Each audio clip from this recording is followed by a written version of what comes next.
All right, so this was leaked a couple of days ago by Adam Schefter and a few others, but I didn't make a video on it yet because I wanted to wait until it was official. Tom Brady has retired today. And I've been doing some reflecting. This man was involved in two very profound moments of my life, like many other Eagles fans. So I still remember watching Super Bowl 39, watching Brady and the Patriots beat the Eagles in Super Bowl 39 back in 2005 when I was in kindergarten. I cried like a baby. I cried like a baby after that game. We had 4 turnovers. We turned over the ball 4 times, including a Donovan McNabb interception in the end zone. 4 turnovers, and we still only lost by 3 points. We lost by a field goal. 24-21. So that memory sticks with me for a long time. That was a very painful moment of my life, watching us lose that Super Bowl. But then, the revenge. In 2018, we met the New England Patriots in Super Bowl 52 with our backup quarterback, Nick Foles, who was filling in for Carson Wentz, who got injured in Week 14, I believe, against the Los Angeles Rams in LA. He tore his ACL, and we were widely discredited. We were the first number 1 seed to be an underdog throughout the entire playoff run. And we went toe-to-toe with Tom Brady. Our backup quarterback, Nick Foles, he went blow for blow with Tom Brady. And we won 41-33 to claim our first Super Bowl victory and our first championship in 57 years since we last won it in 1960 against the Green Bay Packers. There was no better script for the way that could have happened. To lose to Tom Brady in 2005 and then to come back in 2018 and beat him in the Super Bowl with a backup quarterback. It's like it couldn't have happened against a better team. I was rooting for the championship Sunday. I was rooting for the Patriots so badly. I was rooting for them to beat the Jacksonville Jaguars because I wanted another shot at the Patriots in the Super Bowl. I wanted another shot at them.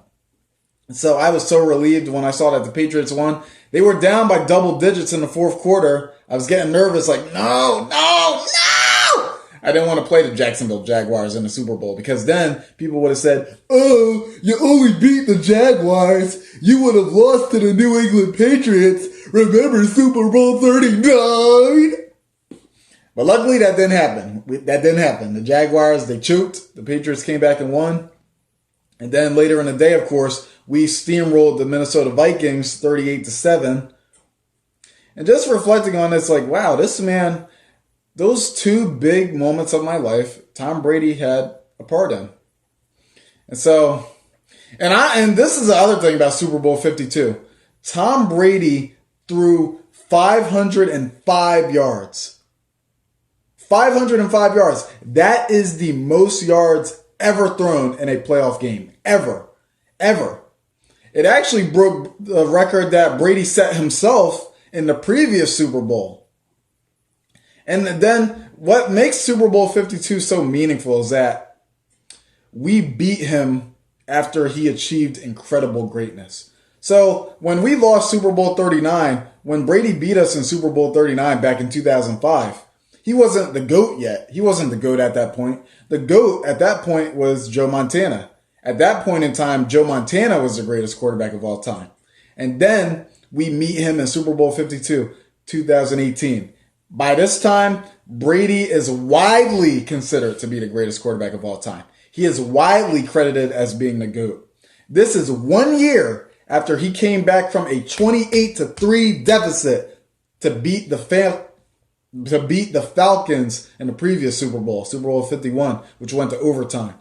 This is 1 year after he had a 25-point comeback to beat the Falcons in that Super Bowl. And we came in the very next year, and we beat Brady with a backup quarterback. Tom Brady, that was his single greatest Super Bowl performance. 505 yards and 3 touchdowns. A lot of people may point to the Atlanta Falcons comeback as his greatest performance, but he had 466 yards in that one. And that's even with Brady having to throw more in that game. He had to throw way more in that game than he had to against us because they were down 25 points. So you would think that he would have had the 505 yards against the Falcons, but no, he had 466 against the Falcons. And that was a game where he had 2 touchdown passes and an interception. The interception was a pick 6 by Jay Alford. So Tom Brady playing at an astronomically great level, 505 yards, 3 touchdowns, no interceptions. He did lose a fumble, of course, because of our guy Brandon Graham. And he still lost. He still lost. That just called me a few seconds ago. And this just goes to show that I should have my phone on mute whenever I'm making these videos. I should have my phone on Minnesota Vikings mode because then it'll have no ring. But anyway, as I was saying, so listen, I get that the Giants beat Brady twice in the Super Bowl. The Giants are undefeated against Brady in the Super Bowl. They spoiled his perfect season in 2007.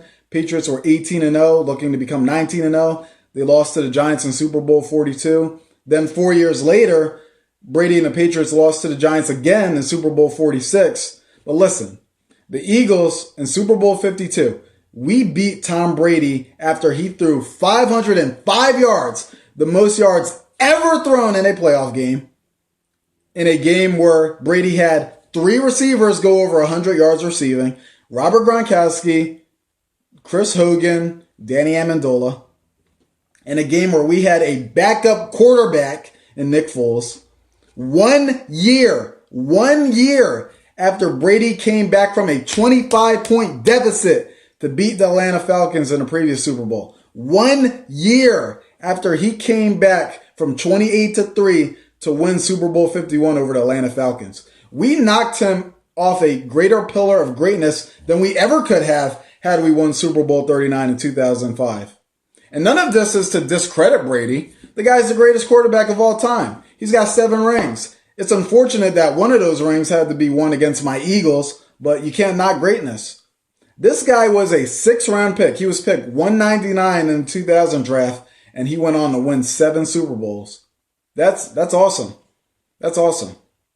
In fact, Tom Brady, not only is he the greatest quarterback of all time, but many people think that he's the greatest NFL player of all time. Like when we're talking about the greatest player at any position, at all positions included.